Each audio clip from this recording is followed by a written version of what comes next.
It seems like every day that goes by, something else comes out about Amazon's Lord of the Rings, The Rings of Power, that makes Tolkien fans worry about what this series has in store. And it looks like after months of backlash, months of ratios, months of downvotes, and months of fans voicing their concerns, finally the cast and crew have had enough. They're starting to address fans openly and attack them for their criticisms. And the most recent version of that comes from Time Magazine's recent article, where we got a couple awesome photo ops. This totally looks like Lord of the Rings, doesn't it? Oh my god. And then you even have this picture here, another pose that they put these characters in, as the great Perry Chan put it. It does look like a CW show, doesn't it? This entire thing looks like a soap opera with identity politics injected through the entire thing.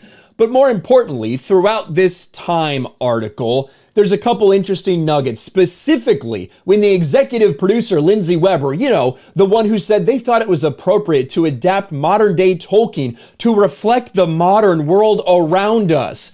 Well, now she's just straight out saying it and calling fans racists. Predictably, the Lord of the Rings, Rings of Power executive producer calls critics racists. Interestingly enough, we saw a similar tactic from Morphin Clark, the character who plays, or the actress who plays Galadriel. She took to Instagram yesterday and said, "If you have hate for my black co-stars, then get off the internet and shut up," of course. What these people define as racism or hate, everyone else classifies as criticism for this series. But of course, they want to gaslight people. They want to label people ists and phobes to make excuses for Lord of the Rings, The Rings of Power, when it comes out and is so wholeheartedly rejected. They have that to fall back on. We've seen this playbook time and time again.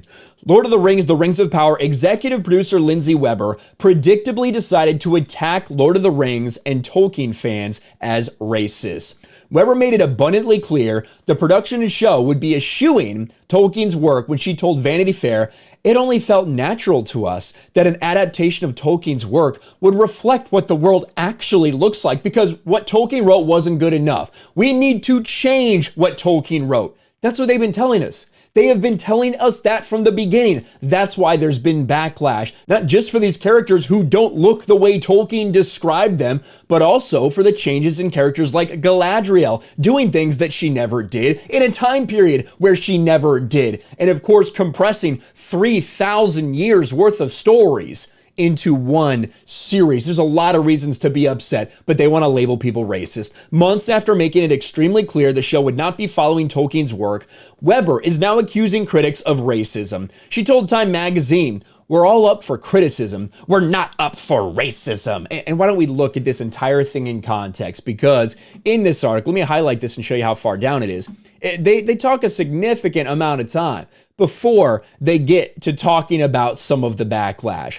But as the information vacuum breeds nervousness, some fans are reasonable. Or some fans' concerns are reasonable, like the fact the show must compress thousands of years so mortal human characters can have full story arcs alongside the immortal ones like Galadriel. Others who came to the story by way of the movies treat any deviation, like featuring elves with short hair when Jackson spouted flowing locks, as sacrilege. A few weeks after Comic-Con, Jackson said Amazon promised to send him scripts and never did. We heard Amazon's excuses for that. But then there are the real-life trolls who take issue with the fact that Cordova, a black Puerto Rican man, is playing an elf, that young Galadriel doesn't appear feminine because she wears armor.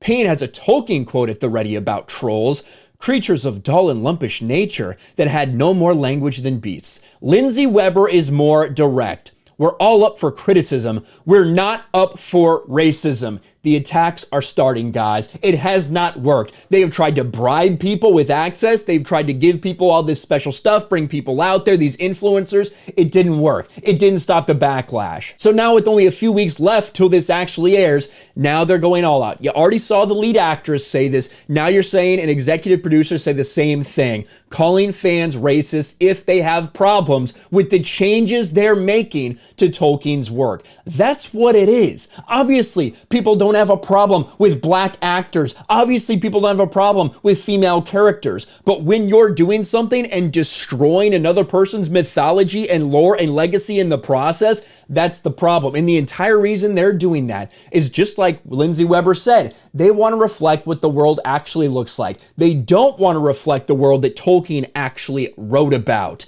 And the rest of this is filled with things like Galadriel saying, I never thought that there was enough women, and now I'm just proud to be a part of it. You saw Ishmael Cruz Cordova, the person who is playing, like they talked about the Black Puerto Rican elf. He said, I was told I could never be an elf when I was young. Now I'm showing them. It's just another garbage puff piece by Time magazine. But it is once again pushing the envelope, pushing back against fans, and attacking fans as racists if they have problems with this series. It's not gonna go well for you, Amazon. It never has when people take this route, and now you've shown your hand. We've said all along it would be a disaster, and now they've come out and they're doing exactly what we thought they would, going after Tolkien fans. Let me know your thoughts in the comments below. Smash a like button, subscribe to the channel, ring the bell for notifications, share this video out there, and I'll talk to you later.